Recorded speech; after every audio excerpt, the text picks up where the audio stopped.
Khardah assembly के तृणमूल उम्मीदवार काजल सिन्हा आज अपने हल्का वार्ड नंबर 1 के तृणमूल ऑफिस पहुंचे। तृणमूल कर्मियों से इंतखाबी मुहिम पर तबादला ख्याल किया और सहाफियों से गुफ्तगू करते हुए कहा कि खरदा असेंबली हल्के में तरक्याती काम हुए हैं जिनके बिना पर अवाम हमें वोट देंगे।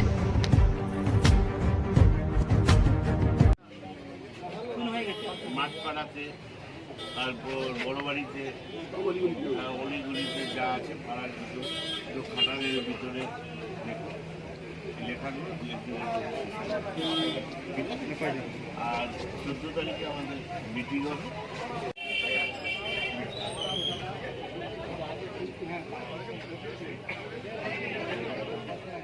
আর কি বলো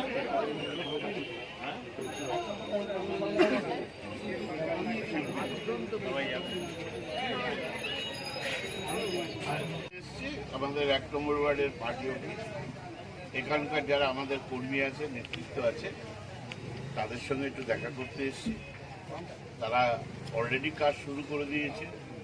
আপনারা খেয়াল করেছেন দেওয়াল লেখা, পোস্টার, ফ্লেক্স ইত্যাদি যে প্রাথমিক কাজ সেটা এখন শুরু হয়ে গেছে এবং ওদের সঙ্গে একটু কুশল বিনিময় করতে গিয়েছি।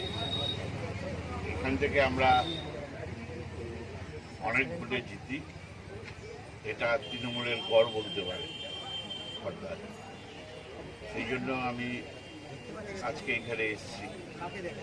তারপর দুপুরের দিকে আমার প্রোগ্রাম আছে, অনেকগুলো শিব পুজো হয়, সেই পুজোগুলোতে অ্যাটেন্ড করবো যতটা পারবো।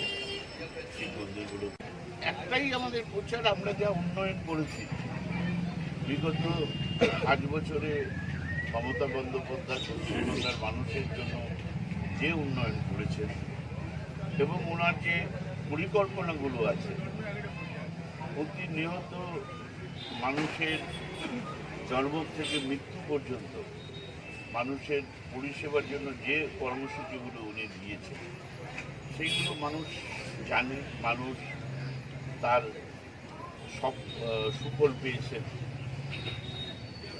আমরা মিউনিসিপ্যালিটির তরফ থেকে যে উন্নয়ন করেছি সেটা মানুষের সামনে আমরা তুলে ধরছি। তার থেকে বড় কথা, আমাদের এখানে যিনি এর আগে বিধায়ক ছিলেন মাননীয় অমিত মিত্র, তিনি সার্বিক খর্দার উন্নয়নের জন্য যে কাজ করেছে সেটা আপনি অন্য জায়গায় পাবেন না। রাস্তাঘাট, আলো, সার্বিক একটা উন্নয়নের জোয়ার তৈরি করেছিলেন এবং শুধু উন্নয়ন নয়, তাছাড়াও একটা বড় বিষয় হলো খর্দা যে শিল্পাঞ্চল ছিল, আপনারা জানেন বামফ্রন্টের আমলে সেই শিল্পাঞ্চলগুলো বন্ধ হয়ে গেছিল, শিল্পগুলো বন্ধ হয়ে গেছে। তো মাননীয় অমিত মিত্র সেই শিল্পগুলোকে নতুন করে তৈরি করবার জন্য, নতুন করে শিল্প স্থাপন করবার জন্য উনি অনেকটা কাজ এগিয়ে দিয়ে গেছে, অনেকটা কাজ, আর সামান্য কিছু বাকি আছে। এবং উনি আমার সঙ্গে কথা বলেছেন, আমাকে আশীর্বাদ করেছেন এবং ওনার আশীর্বাদ যদি আমাদের মাথায় থাকে তাহলে আমরা ভোটের পরেই সেই শিল্পগুলোকে নতুনভাবে শিল্প যাতে গঠন হয়, শিল্প যাতে স্থাপন হয় এবং খর্দার বেকারদের জন্য যে একটা চাকরির ব্যবস্থা করা যায় সেই চেষ্টা আমাদের প্রথমেই থাকে।